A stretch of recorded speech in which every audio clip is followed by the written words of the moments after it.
ওকে মারা হয়েছে, ওকে ওরা সবাই মিলে মানে টর্চার করে মেরেছে এবং ওর বডিতে যা আমরা কতগুলো লক্ষণ দেখেছি তাতে মনে হয় না এটা সোসাইটি, কারণ পায়ের তলায়। এক মহিলার খুনের অভিযোগ উঠল স্বামীর বিরুদ্ধে। মৃত মহিলার নাম সুনিতা সরকার, 22 বছর বয়স। পণের দাবিতে শ্বাসরোধ করে খুন করা হয়েছে বলে দাবি মৃতের পরিবারের। বুধবার রাতে ঘটনাটি ঘটেছে বারাসাত 28 নম্বর ওয়ার্ডের অশ্বিনীপল্লী এলাকায়। বাড়ির লোকেরা অভিযোগ বিয়ের পর থেকেই পণের দাবি করে আসছিল শ্বশুরবাড়ির লোকজন। ঘটনার পরেই স্বামী সৌম্য দত্তকে গ্রেপ্তার করেছে বারাসাত থানার পুলিশ। বারাসাত থানায় ইতিমধ্যেই শ্বশুর শাশুড়ি ও জামাইয়ের নামে মৃত মেয়েটির বাবা বারাসাত থানায় জামাই ও শ্বশুরবাড়ির লোকজনের বিরুদ্ধে খুনের অভিযোগ দায়ের করেছেন। পরিবারের অভিযোগ, পণের টাকার জন্য মেয়ের ওপর অত্যাচার চালাতো। মাসখানেক থেকেই জামাই টাকার জন্য মেয়ের ওপর অত্যাচারের মাত্রা বাড়িয়ে দিয়েছিল। পাশাপাশি পরিবারের লোকজন আরও অভিযোগ, শ্বশুর সুজয় দত্ত পার্ক স্ট্রিট থানায় কর্মরত অবস্থায় রয়েছেন। দীর্ঘদিন ধরেই এই শ্বশুর সুজয় দত্ত, স্বামী সৌম্য দত্ত ও তার মা নূপুর দত্ত তিনজনে মিলেই পণের টাকা চেয়ে মেয়ের ওপরে অত্যাচার করত। অত্যাচার এমন পর্যায়ে পৌঁছেছে যে নিজের প্রাণ দিতে হয় ওই বছর বয়সের সুনিতা সরকারের। গত দুদিন আগে 10,000 টাকা মেয়ে ফোন করে বলে জামাইকে দিতে, কেননা জামাই সে টাকা চেয়েছে। ইচ্ছে মতো অবস্থায় মেয়ের বাবা শরবিন্দু দেব সরকার সেই টাকা দিয়েই দেয়, কিন্তু পরবর্তীকালে আবারও 5 লাখ টাকা দাবি করে শ্বশুরবাড়ির লোকজন। সে টাকা না দেওয়াতেই এদিন খুন বলে অভিযোগ পরিবারের। মেয়েটির গায়ে একাধিক আঘাতের চিহ্ন পাওয়া গেছে। ময়নাতদন্তের জন্য ইতিমধ্যেই দেহটিকে বারাসাত হাসপাতালে পাঠানো হয়েছে।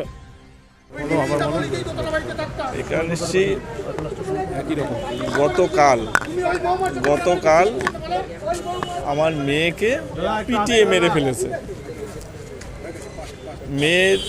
আমার মেয়ে পড়াশোনায় খুবই ভালো, এডুকেটেড মেয়ে। 24-এ বিকম ফাইনাল ইয়ার্স করেছে, অ্যাকাউন্টেন্সি অনার্স নিয়ে। তাই মেয়ের বিয়ে হয় 3রা আগস্ট 2025, ওই 4 মাস কয়েকটা দিন হবে, 4 মাস 10-15 দিন হবে। বিয়ের পরের থেকে নানান অশান্তি, আমি বুঝতে পারিনি যে পয়সা আর সোনাদানা, মানে সোনাদানা বলতে যা পাওনা সোনাদানা যা হয়েছিল সেইগুলো, আর টাকা। রিসেন্ট 15 তারিখ কি 16 তারিখ 10,000 টাকা নিয়েছে আমার মিসেসের থেকে, যে ব্যবসায় লস যাচ্ছে, দাও দিয়ে দেবো। আর 5 লাখ টাকা ডিমান্ড করে দিল, চাইছিল ছেলে। আমি কথা বলতাম না, সৌম্য দত্ত, ডাকনাম সানি।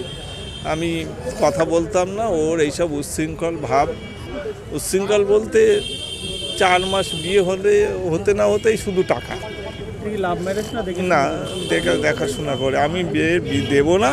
ওর বাবা মা আমার পায়ে ধরার মতো, আমি বললাম আমার দেওয়ার ক্ষমতা নেই, পায়ে ধরার মতো ধরে নিয়ে এসছে। আমার এই আছে ওই আছে, কোনো অভাব নেই। আমি আপনার মেয়েকে পড়াবো, যা খরচা আপনার, এখন খরচা না আমার খরচা, না যা যেতে। আমি বললাম আমি পারবো না, সে আমার বাবার বয়স 96 বছর, মারা যাবে, আপনাকে করছি, আপনি দেন। বাড়ি হলো অশ্বিনীপল্লী বারাসাত। দেখলাম কালকে, পরশুদিন কালকে 6টায় 27 মিনিটে ওই ছেলের বাবা ফোন করে আমার মিসেসকে বলে যে আপনার মেয়ে একটা অন্যায় কাজ করে ফেলেছে, আসুন।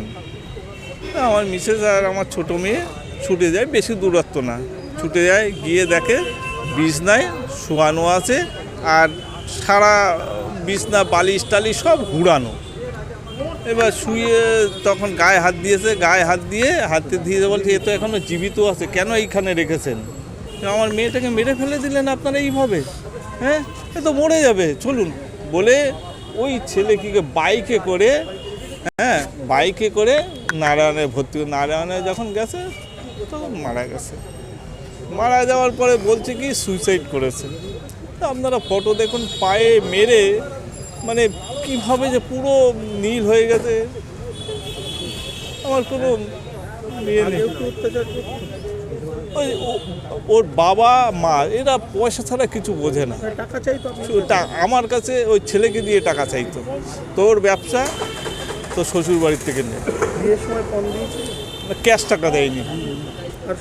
হ্যাঁ, সব মুখে যেটা বলবেন সেইটাই, ক্যাশ টাকা বাবা হলো পার্ক স্ট্রিট থানার সাব ইন্সপেক্টর সুজয় দত্ত। তিনজন নামে এফআইআর রয়েছে, হ্যাঁ, কিন্তু এই কজনকে গ্রেফতার? একজনকে গ্রেপ্তার করেছে, আমি জানি না, এই জন্য এসছি। এফআইআর কপি দেখুন, তিনজনের নামে, এই দেখুন তিনজনের নামে আছে। হ্যাঁ, একজনকে করেছে, এরা কি করতো? ছেলে ওই ব্যবসা করতো, গার্মেন্টসের ব্যবসা। বাবা কি পুলিশ বলেই? হ্যাঁ, তাই বলছে, কিছু প্রোটোকল আছে নাকি। তো আপনার বিরুদ্ধে অভিযোগ উঠেছে আপনি বউকে হত্যা করেছেন না, কি হয়েছে?